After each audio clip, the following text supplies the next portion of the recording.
Hello, everyone, and welcome back to another episode of the Chill Like a Mother podcast. I'm Kayla Huzar, the host, and I'm trying on the title of Mom Guilt Therapist. And I'm here with Emily from the Sparkle Project. I was on her podcast a couple weeks ago, and we wanted to get together again to discuss the elephant in the room, which is mom guilt. We all know the elephant is there. We even acknowledge it. We can even feel it stepping on our chest every once in a while. And so, Emily, let's start off with the way you would describe guilt to someone, especially the flavor of mom guilt that can be Yeah. different from other kinds of guilt. Yeah.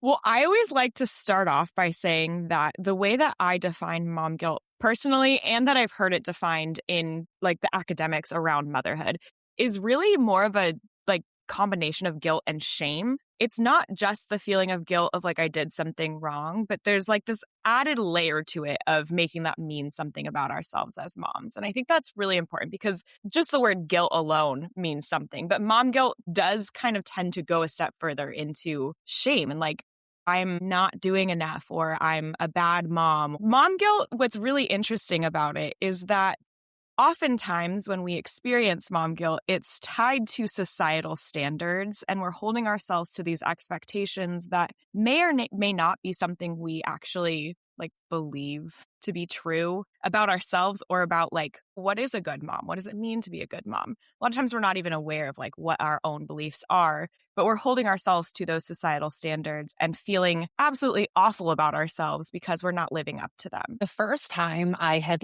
made this distinction was when a therapist who I was working with at the time, she named it actually toxic guilt. And I was like, what is the difference between just guilt and toxic guilt? And she was like, what you're describing is not guilt, because Yeah. the definition of guilt is legitimately done something wrong or not in alignment with your values, or you did cross a line, or you did come in too heavy, too hot, too whatever, and you feel bad about that. Yeah. And it's actually something that you want to change or shape or shift. And she was like, the thing that you're talking about is you've done nothing wrong and you feel bad about it.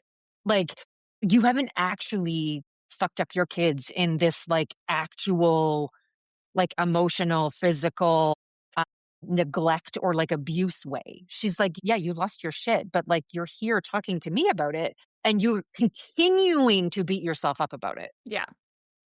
Yeah. Absolutely. I mean, I think just the idea of guilt as a normal human emotion, and we can think about if somebody is on trial for a murder and they don't show guilt, that's a problem. Guilt is totally normal to feel. Yes. It's when we take it to that toxic level, which is honestly hard not to do because of all the messaging and just the conditioning we have to again, hold ourselves to those standards that aren't realistic, and they're not.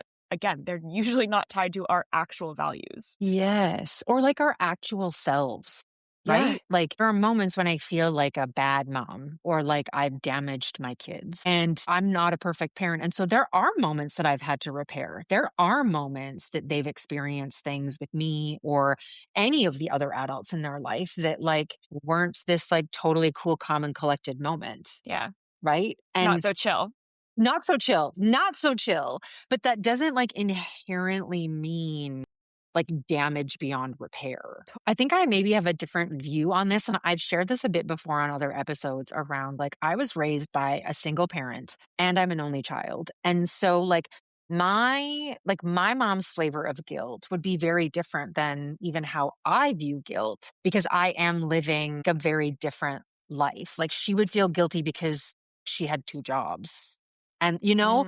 and had to make ends meet, where I feel guilty because I work late sometimes. So it's if we bring it back to the definition, that Yeah. actually made her a good, She that was actually showing made up her for a good, you. she was showing up. She was doing everything that she could to provide swimming lessons and girl guides, Yeah. where this level that I feel is on a totally different playing field. And yet it's the same emotion. Yeah. It comes out in your body the same way. It also makes me ask the question, what does it mean to be human and to be a mom who is human? Because yeah, you can have that moment where you are yelling at your kid and that might not be something that you want to do.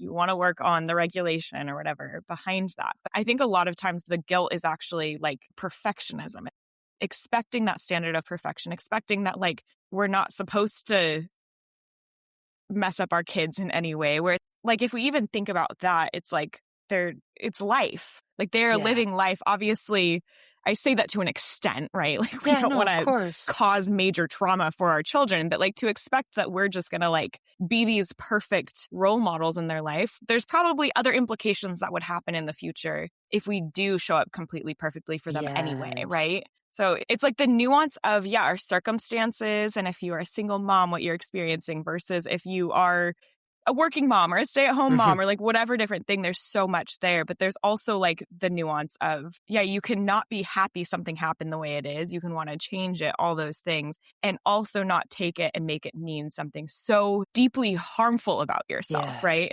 Yes. Yeah. It's like guilt says I did a bad thing that like I might not want to do again or that I might like need to seek out support for. Where like toxic guilt and or shame is like I am bad. Like I am bad because or Yeah. like I am damaging them or I am not enough or I am nothing I do will ever be enough. Where like guilt like is the pause of like what did I actually do that was Yeah. wrong? Like on a moral level. Like I've had so many clients say to me like, "Kayla, it feels like it's never enough." And then I often pause and I'll say, "But can you really do more?" Yeah. Let's really take stock of this because if you can and you feel there's like self-sabotage or self-abandonment or something in that, of course, like let's unpack that a little bit. But in general, can you do more? Can you ask more of yourself? Like, and if you can, okay, let's explore that. But if you can't, like that's not a moral issue. Yeah, absolutely. And I also, when you say that, it's like, and what is enough? Would more Mhm. be enough? And I think oftentimes that's kind of the problem is no. Like Yeah. if we're holding ourselves to levels of perfection, like it doesn't really matter how much you work on yourself, how much you fix the little things that you have guilt about, all of that. It's like if you're holding yourself to a level of perfection, you will fall short of that because you just will. And it's never going to be enough. Yeah. And I had a friend message me this morning and she said, I don't know how I feel about feeling good enough. And I was like, oh, interesting. Okay, tell me more about that. Because it's like out in the world of like good, like Yeah. just be good enough. Right. And like, what does that mean? And she was like, it just feels like I would be settling in some way Mm, that like, is good enough that am I okay with like losing my mind on my kids? Or am I okay with like this level of I don't have my shit together?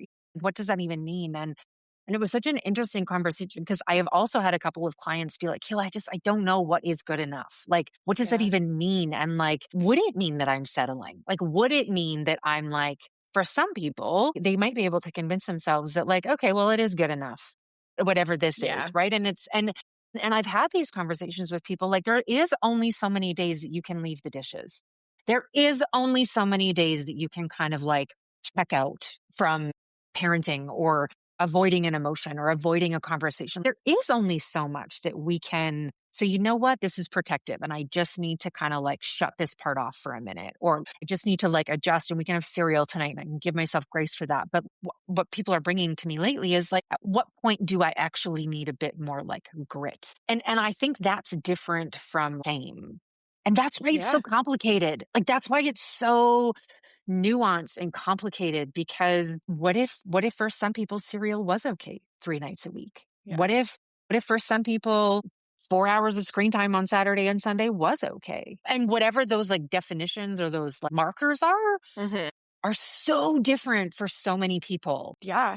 I mean, I think like I have two kind of competing thoughts right now. The one I think is you can continue working on something while not choosing, and choosing's kind of a loose word there, but not choosing to feel that toxic guilt, right? Like Mm. you can know that like this is not it. This is not how I want our days to be. Like I want to be working on myself and whatever it is that needs to be worked on, right? But it's like the element of this is good enough in the fact that I am choosing to work on the thing. And Mm. obviously, like in different seasons, that may look different.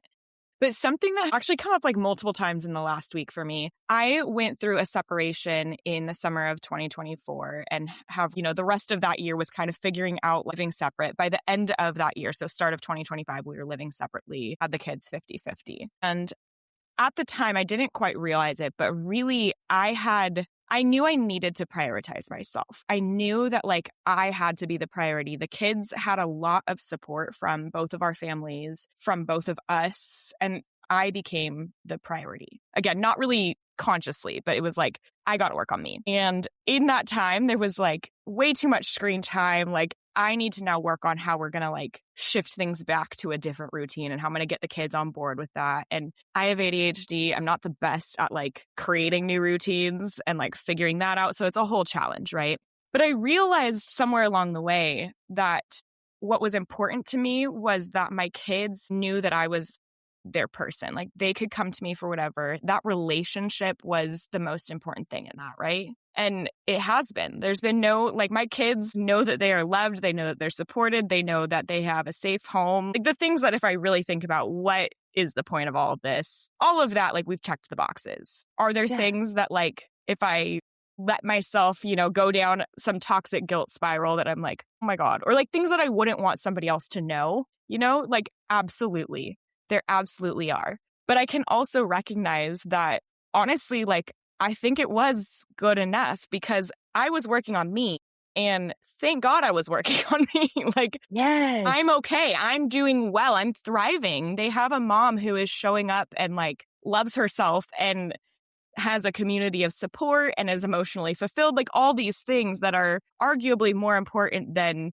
them not having an ungodly amount of screen time on the weekends, right? Like, I will stand 10 toes down on that. Like that is more important. And I'm proud of myself for the choices I made. But there's a lot of room for guilt in that. There was a lot of room for shame in that. And yeah, I think just when we think about good enough, it's like it doesn't have to mean that you're stopping there, but it can be acknowledging the season. It can be acknowledging that like the feelings of like, I'm horrible because of this don't actually help in making change. Like it just doesn't. Yes. And a friend of mine and a therapist, we recorded an episode a couple of episodes ago, and we were talking about the idea of, I'm going to run this by you, and I want your opinion on it because I think it's exactly what you're trying to name.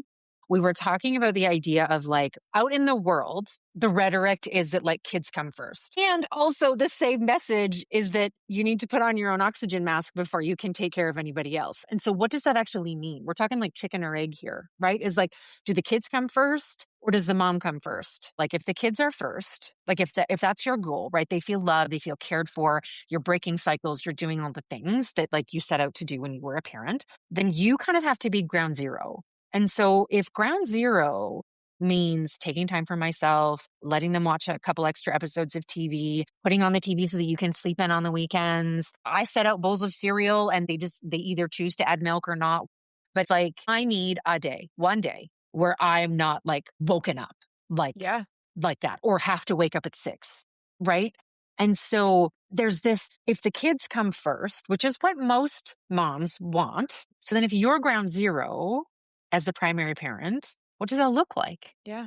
I mean, the way I think of it, I think we're kind of talking about two different things when we're talking about the kids coming first and the mom coming first. It's like to prioritize yourself doesn't mean you're not meeting your kids' needs. Like you can decide like, obviously, I'm not going to let my kid be in a bad situation or an unsafe situation because I wanted to do something. Like, it's like almost like what circumstances are we even talking about? That's not really what we're up against. But I do believe that in a lot of ways, mom has to come first. Like we have to be good if we want to show up for our kids. And again, like that showing up can look like a lot of different things in a lot of different seasons. To me, I think that relationship we have with our kids is key. Yes. And then making sure that we're supporting them in all the areas and all of that. I was an elementary school teacher until my oldest was like 4. So by the time he entered school, I was no longer a teacher. But I knew that going into school, I was going to try my best to be kind of a more hands-off parent, which might sound interesting, strange, but like that was just kind of my idea coming from the classroom. I'm not going to try and insert myself too much in a lot of this. And he had a kind of rough start in school. And of course, we supported him and, all of that. But he's like in second grade and for the most part thriving. It's knowing that like, yes, I could have taken a very different approach there and like really prioritized my kid in ways that I think sometimes we think we're supposed to. And, you're showing up and being very involved in what are they learning right now and all these things. And I didn't. And I don't know that the result would have been any different in the end. So there's these ideas of things we need to prioritize for our kids, for them to be, I don't know what's the goal, like for them to be perfect humans at the end of it all. Like that's not the goal, right? Like we're not holding them to those standards. The time that I can take for myself, and not just the time, but like the intention and the like what I need to fill my cup. First of all, as a human, I'm deserving of that. Yes. And I really believe that. That's something that I don't think we necessarily look at enough. Of like, we are the child. We were once a child. And like, we don't want our kids just to grow up and then no one cares about them, right? But me showing up for myself allows me to have a relationship with my kids. And at different times in my life with different struggles, different mental health things, different life situations, the way that I've had to show up for myself has been different, but it doesn't mean that I've abandoned my kids in any way. Sometimes it's honestly like, we're going to do what I want to do this weekend and it's something that's fun for you. And maybe like my friend who has a kid will come along and they'll be there and you'll have tons of fun. But like, it was actually a choice I made for me. For you. Yes. But that's not abandoning them. That's not like I should have gone to the park with them because that would have been for them. It's like, that's not, we're comparing two things that like actually aren't competing with each other. I love what you said of like, we're comparing two things that aren't competing with each other. And I think you just like unlocked something with me because I've been spending a lot of time thinking about like, what does come first? Yeah. Right. And I think you're right. It's not mom coming first or kids coming first. It's like what's the metaphor that's coming to me? It's a river. It's like the water flows in both directions. When I'm air quotes good, whatever my baseline of good is, that feeds into them, which means that, I mean, all the research shows like when the parents are good, the kids are generally good, right? And so then that flows into me because I'm not having to deal with like intense behaviors or like they feel connected with me. So there's a reciprocal relationship there. And so when I'm good and I can feed into them and I can be goofy and I can be silly and I can treat misbehaviors like seriously, but not critically. Yeah. Then they feel like loved and heard and seen. It's like this reciprocal nature that's kind of coming to me around the like, if you take care of yourself, then you actually are able to prioritize your kids and you are able to think clearly and you are able to like have clarity around like your values or how you want to show up or like, if a mom on the school ground, for example, like a pickup for your son, if they make a comment like, I have a meeting with the teacher because I want to know this and I want to know this and this is wrong and this was said, blah, blah, blah, which is totally okay if that's how you want to show up in the world. And you're standing there thinking, fuck, should I be doing that? Yeah. You are like firmly planted and grounded and settled in your values and how you choose to show up because you're like, you go for it. That's not my way of doing it, but you go for it. And there's no comparison or there's no like criticism towards self. Around that. Well, and like with that situation, I think like I just think about my background as a teacher and seeing parents show up in different ways.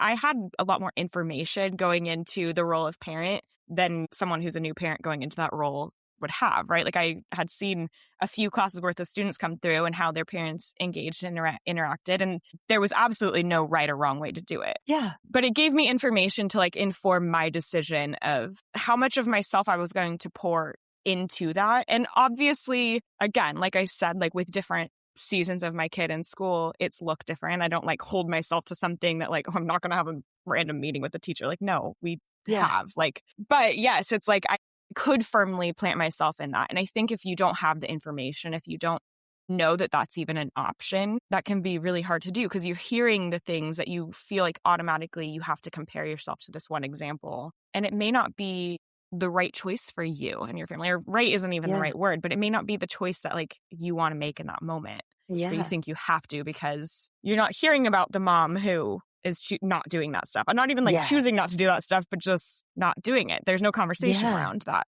Yes, yes. Because I've worked in a lot of different areas with moms as a social worker. I know that there are moms out in the world who actually don't even have capacity to be that involved with the school. Not because they Yeah, don't want to, but because they're like working a minimum wage job and they're a shift worker and their 10-year-old is home after school every day because they have to work, right? And so is a good mom at home waiting to greet her kids after school, or is she a bad mom because she works, is not even an option. So sometimes I feel guilt and worry is a bit of a privilege because like I have financial security at this moment in time. If I didn't have financial security, I wouldn't be worried if I was attending the PTA meetings because I literally couldn't. I would probably be working, yeah, right? And so there's also that contextual perspective around you have capacity, you have access to tech, you have internet at home, you have all of these things in order to one, receive the communication and reply to the communication. And you have the privilege to attend a meeting at 10 a.m. on a Monday. And a social construct in how a good mom shows up or what she is or isn't guilty for feels about, right? totally.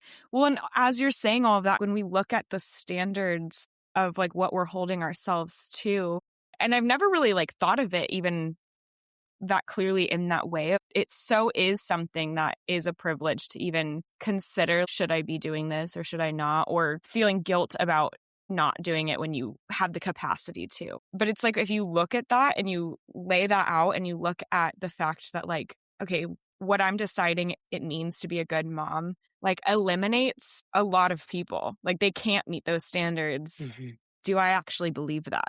Right? Because Yeah. you say all that and it's like, that's not what that's not what I'm going to base this on. Yeah. To me, if I think about it that way, like, no way, that's not, there are so many incredible, great mothers who are doing their best to keep the family afloat, working multiple jobs and like struggling to get by Yeah. and showing up for their kids in every way that they possibly can. Yeah. And when you really think about those things, it's like we do, but we can't hold ourselves to a standard of like perfection again, when Yes. like that defines what it means to be a good mom. If like that's actually not how we define being a good mom, like that's not fair to Yeah. ourselves. No. And Emily, you have had lots of conversations with people over on your podcast, and I've had lots of conversations with people here and in my counseling practice. If you could summarize what people do as like a first step in order to reflect on this, what Hmm. would you recommend in the like unsolicited advice territory? If someone's now Absolutely. here Yeah. and they're like, what the fuck do I do with it then? What would you say to that person if they were sitting right in front of you? Yeah. Okay, so I like to take kind of two approaches to answering questions like this because I think number one, the most important thing we can do is like educate ourselves on what's happening. It's understanding that we are functioning within systems of patriarchy that are holding us to this perfect mother myth, and we are holding ourselves to that same myth because it's what we've been conditioned into. Seeing it for what it is crucial. And that's like listening to podcasts, reading. There are so many like great resources out there to really understand like mothering in our world and just being a woman in our world, being a, femme person in our world. Like that's just, there's a lot of standards we're held to that are absolutely ridiculous. We can acknowledge that, right? And then having conversations about it. Sometimes just bringing something up like this happened, I felt bad about it, whether that's to a friend you trust who has kids, you want to make sure you're talking to someone who is a safe space, but are working with a therapist. I mean, like I have therapy right after this call and I bring all of it to her. And there's times Yes. she looks at me and is like, what are you talking about? Right. And then I'm like, oh, what am I talking about? Yeah. Yeah. There's a reason you all are employed, right? We need people to talk to about these things, and getting into like what's actually happening matters because we have to kind of be able to call ourselves out for how ridiculous some of it is, like how ridiculous Yes. the standards are. Doesn't diminish the fact that like they're there and we're doing the things, we're holding ourselves to those standards, but like I mean, just pointing that out is something. It's an important something. On a more like what do you actually do in the moment when you're feeling the guilt? Because that's also important. Like I said, like knowing what the standards are doesn't necessarily keep us from having those ingrained in us Yes. and feeling the guilt in the moment. I like to think about thought reframing, and this is something that when you first start doing it, you have to be really intentional about, because we're going through our day as an autopilot. If you start feeling guilt about something and you don't stop yourself and think what's going on behind this, you're just going to internalize it and move on to the next thing with that always there. But when we have a feeling of guilt or shame or toxic guilt, when that comes up, we can identify the thought behind it. So I think of this example. There was a mom I worked with a while back who was sharing an experience she had where she was doing the dishes and had both headphones in and was listening to music. Her son knew that like when she was doing that was like her time. And he came up to say something, to share something about something he was doing. And she like, I don't even think really snapped at him, but more kind of like rejected the connection right there, right? And he was fine and walked away and went back to doing what he was doing. And she felt so guilty for it, right? It was like, I am a bad mom because I didn't, whatever the thought was, there was a thought behind it. And if you can identify what that thought is, I'm a bad mom because I am not connecting with my son every time he wants to connect, maybe, right? Like that might be the thought. You can actually look at that thought and compare that to what you actually believe, your actual values, right? You can compare it to like, is that the belief I have about what it means to be a good mom? That a good mom is present for her kid 24/7 for whatever they need. And you can dig into that. My guess is probably realistically that's not what you're thinking is a good mom, right? Like if you think about why that is the goal, it's like that's ridiculous. Like I wouldn't expect that of my best friend. Like, Yes. and when you can understand kind of what's behind the thought and what you actually believe to some extent, right? Then you can change that thought. You can change it to, I am doing something for me right now, or I will be able to connect with my son at a different time when I'm more available for him, right? Like when I can actually connect with him. So when I'm done with this, I can go over and sit down and engage in this conversation that he wanted to have.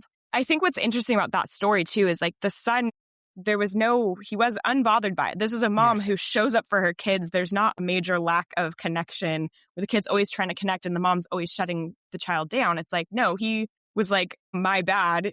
I know I'm not supposed to, like you're doing something and you're busy. I don't need to interject. So he went back to doing his thing. But being able to reframe that thought and choose a different thought, choose a different path forward, maybe a path forward to maybe like she wants to quote, fix it, right? That's also when we snap at our kids or we do something that we don't like, that can also be part of it is I'm going to fix this, but you have to stop it before it becomes that toxic guilt. You have to like change the thought. And it's huge. It really does work. And if you practice it, it can become something that you do much more naturally. Yes. Especially with the awareness of why a lot of those thoughts are happening in the first place. Like when you understand the external, you can get to a place where it's, wow, I actually think that's kind of stupid that I thought that, Yeah. Like why would I hold myself to that standard? Yeah, like that's ridiculous. Or who said I can't stand here and listen to music? I think you made a really great distinction in that around in this particular case, this isn't a mom who is in the habit of this kind of interaction, right? I'm looking at the positives of this where it's a one-off and she's holding a boundary. It's a boundary piece. Yes. She's holding this, like, I'm doing the dishes. I'm enjoying my music. What you have to show me or say to me or whatever, share with me is really important. And right now I need to finish the dishes before I can focus on you. And I don't know this person. I don't know if that's what they were thinking. For example, when I'm on the phone, it happened the other day. I was on the phone with my mom. She was telling me something really important. We have a family funeral to go to. And it was like, we were discussing the details and both of my kids ran up to me at the same time. And they were like, Mom, look at this. Yeah. And I just paused them. But I looked them in the eye and I was like, what you have to say is really important to me, but I cannot do these two things at the same time. Yeah. And I need to finish this conversation before I can focus on you so that I can focus on you, right? Yeah. It doesn't feel good for you, for me to be like, okay, all right, great job, right? Because I really want to be here on the phone. You need right? to be. And In that I need moment, to be. you need to be. And like, I think the other thing around the reframing piece, not only is it the positive self-talk for yourself, Hmm. but also because anxiety is like rampant and the rates of anxiety are like incredibly high, like the highest they've ever been in the history of the world. And I also trust that you can handle waiting until I'm done. Like, Yeah. you can handle this. You can handle till I'm done doing the dishes, Yeah. or you can handle until I'm done being on the phone. Like, you have the skills, or you're going to develop the skills to do that. But if I'm constantly like doing the dishes and talking to you at the same time, or talking on the phone, or, whatever, it's like, then I'm teaching you that like you can just interject at any time. Yeah, which actually isn't a skill that you or a habit that you want your kid to move forward Yeah. with into the world, because we all know that that's not really respectful of other people. We want our kids to grow up and be humans that understand Yeah. boundaries, that respect people, that respect that like their mom is a human, right? All those things are important, and really a lot of things that we sometimes feel guilty about. I mean, even I think about like showing up imperfectly for our kids, or like expressing like an apology, completing that repair. It's like those are all things that benefit them so much moving forward. If you just have a mom who never messes up, who is endlessly there for you and all these things, that also is going to be something that's complicated as an adult when you're like, I can't live up to that, or I don't know how to act around people. Like, I don't know how to have a partner, like all these things, right? Like, there's so many implications of that. And I don't think anyone has a mom who's perfect. So we might as well just accept that, like, we're teaching them something by showing up in our imperfect ways. Yes. Yes. We could talk about this forever. People have written books and done studies that capture these elements. And so, thank you so much, Emily, for having this conversation with me, sharing pieces of your vulnerable story and your experience and livedness of constantly creating or responding to the tension of like, how do I want to show up? How am I showing up? Is that real for me, or is that some construct? Is it some narrative, some story that I've like created? I think it's so important to understand where our thoughts are coming from and how they play out in our real lives. So I just thank you for your time and having this conversation with me today. Thank you so much for having me. I mean, I could talk about this all day. I love talking about this, and especially with somebody like you, who I'm like, I just so respect the work that you're doing and the change you're making. So thanks for just being a force out there, making a difference for moms, families, the entire world. It's important work. Thank you, Emily. I appreciate that.